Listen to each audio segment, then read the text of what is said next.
Hey my dears, welcome back to my channel.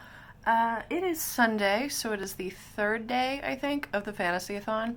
I didn't do any reading for it on Friday or Saturday, just because I was doing other shit. Yesterday I went whale watching, and Friday... What was I doing on Friday? Oh yeah, I had like 3 meetings back to back, and then I played Animal Crossing. But today I woke up and... basically didn't get out of bed until noon because I was busy reading The Broken Kingdoms by N.K. Jemisin, which is a reread for me. I read this whole series in like a week, like 6 years ago, and then hadn't read it since. So I've been refreshing my memory on this series because I'm so happy it's finally getting the attention that it deserves on BookTube because of a variety of things. One being that the 5th season series ended, and so people have been looking for more of N.K. Jemisin's work, and also the whole Black books, Black authors, Black booktuber thing has been really resurging. Or not really resurging, because it didn't surge in the first place, but you know, it's becoming more of a thing, and people are buying books by Black authors more, and et cetera, et cetera. In fact, N.K. Jemisin tweeted that this just went into print again, like they just ordered another run of it because of the orders from that, like, it was like a week where people were supposed to buy at least 2 books by Black authors. I did participate in that. All of my books were audiobooks, but I bought, what was it? I've forgotten them now. Looked it up, so now I remember. I bought Freshwater by Akwaeke Emezi, which is about like a girl who has like gods inside of her, and it deals with like split identities. I haven't started it yet, but I hear it's very trippy. Black Leopard Red Wolf by Marlon James, which is like a new fantasy. It's been pretty popular, probably you've heard of it. And then the Gilda Stories by, shoot, what was her name? Her last name was Gomez. Which is a classic Black lesbian vampire story, which I'm very excited about. That sounds awesome. Yeah, I haven't started the other 2. I have started Black Leopard, Red Wolf, but it is slow going. I'm not honestly listening to audiobooks that much because I'm not commuting, so I'm not listening to them in my car right now. Anyway, this is all beside the point. I am now over halfway through Broken Kingdoms. I fucking love this series. It still slaps. Like... It's so fucking good. Every book in this series is from a different point of view, and the first 2 books are both from the point of view of mortals. The first one is by an Arameri woman who's like the leading class, but she's been raised in the high north, so in like a different culture.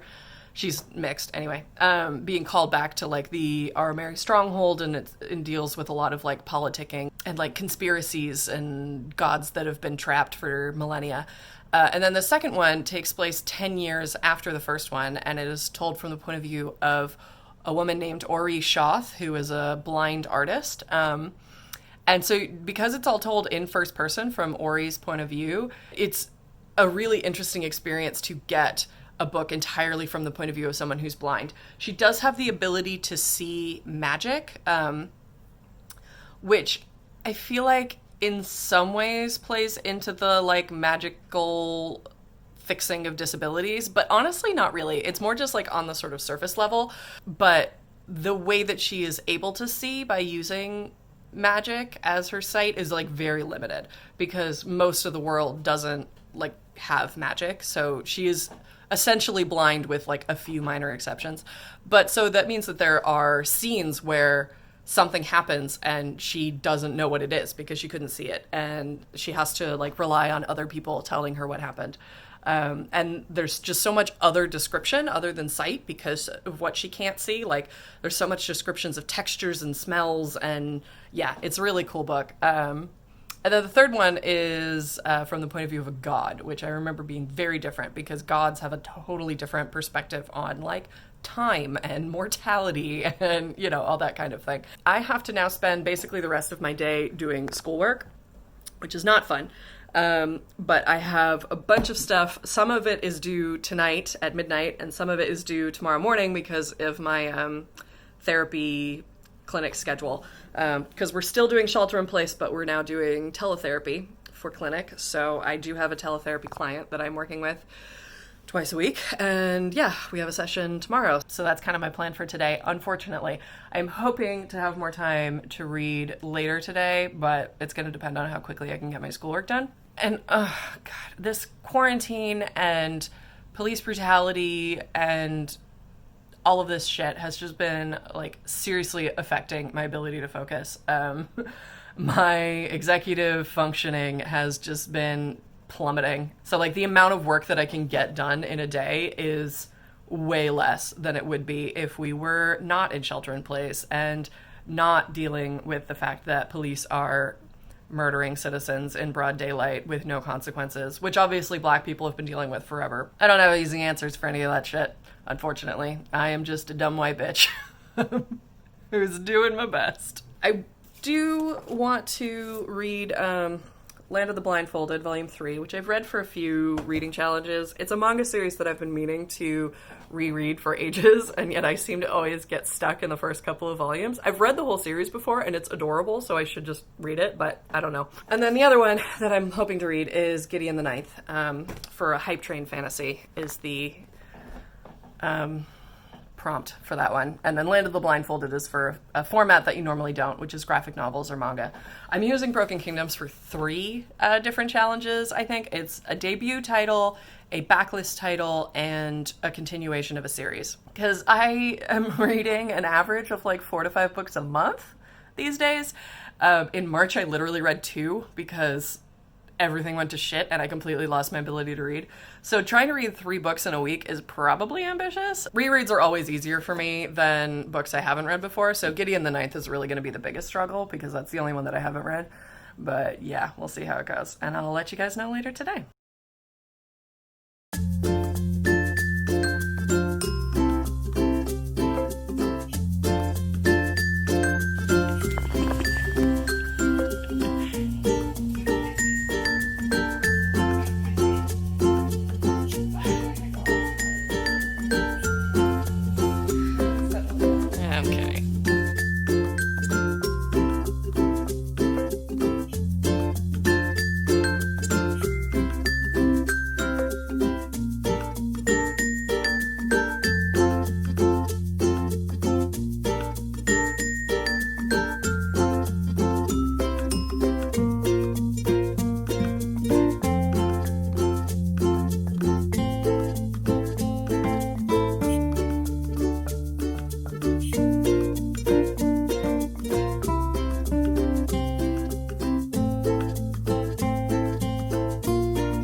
Vlogging didn't really happen, did it? It is now 6:30 p.m.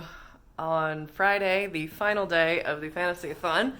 And yeah, I didn't really film anything after Sunday other than like a couple clips of the cats. So I finished Broken Kingdom by N.K. Jemisin. I am not able to show it to you because I am at my mom's place because I am cat sitting for her because she is out driving to Arizona to visit my brother because she wants to see him for 4th of July and she can't fly because of COVID. So yeah, she left this morning and I'm taking care of the cats over the weekend. And my partner is gone because she is off visiting a friend of hers in a small mountain town sort of east of where we are, near Yosemite, again, for the 4th of July holiday. And that leaves me all alone because I volunteered to cat sit my mom's dumb cats, who I love, but are still pretty dumb. So, yeah, I finished Broken Kingdoms on Monday or Tuesday. I think maybe Tuesday. But point being, that is all that I've read for FantasyAthon. That's probably all I'm going to read for FantasyAthon, considering that it is 6:30 p.m. on the last day. I did start reading Fresh Water by Akwaeke Emezi today, which I am using for my Fuckathon reading, because if you haven't heard, Noria from Noria Reads, who is a new booktuber that I have recently started following. I realized sort of before this whole recent Black Lives Matter push, I was only following like I think one Black booktuber with like one or two other Black YouTubers, and that just wasn't fucking acceptable. I wasn't following a ton of booktubers to begin with, but you know. So Nori Reads is a new follow for me, and I take full responsibility for that, but she's awesome. She's bi, she's Nigerian, she has lots of good recommendations of books I've never fucking heard of. It's great. And she's running a month-long readathon for the month of July, which is the Fuckathon, which I thought was going to be about erotica when I just heard the title, but it is more about fucking the system. So I forget exactly what Freshwater counts for. I think it's either fuck white supremacy or fuck like heteronormativity, but I can't remember which one, or possibly it works for both. And possibly this one also works for fuck ableism, because the main character has, like, she's basically possessed by different gods, so it's not a, like, super accurate portrayal, but it's sort of a metaphorical look at, like, dissociative identity disorder, DID. I realized I've just been staring off into the middle distance. I am looking out the big picture windows just at a person walking their dog, because dogs. Anyway, I got it on audiobook, and I have heard that it is somewhat trippy. So what I have been doing to make sure that I am following along is I have also borrowed the ebook from my library. And so I am listening to the audio while reading the ebook until I sort of know what's going on, although some people have said that they just didn't really know what was going on while reading. So yeah, we'll see how that goes. I'm like a chapter into it, and it's not a long book, but I don't feel like a chapter is enough to really understand what's happening yet. So how's it going there, Kingsley? Did you finish? Oh man, this is Kingsley. This is my mom's cat. He is the old one. I call these cats the old one and the fat one. And that is not body shaming. That is an accurate description of Isabel, who no longer is Isabel. She is the cat that swallowed Isabel. She's so fat. If they're not separated during meal times, Isabel will bolt down her food and then eat Kingsley's food. So Kingsley gets fed out here. As you can see, he's licking his chops. And Isabel is in there, but now that Kingsley is finished, I can let her out so you guys can see exactly what I mean. Oh boy. Yeah, this is the cat that ate Isabel. Look at that tummy. Look at that tummy. Hi, sweet boy. Hi. Oh, you love it. You love it. Yes.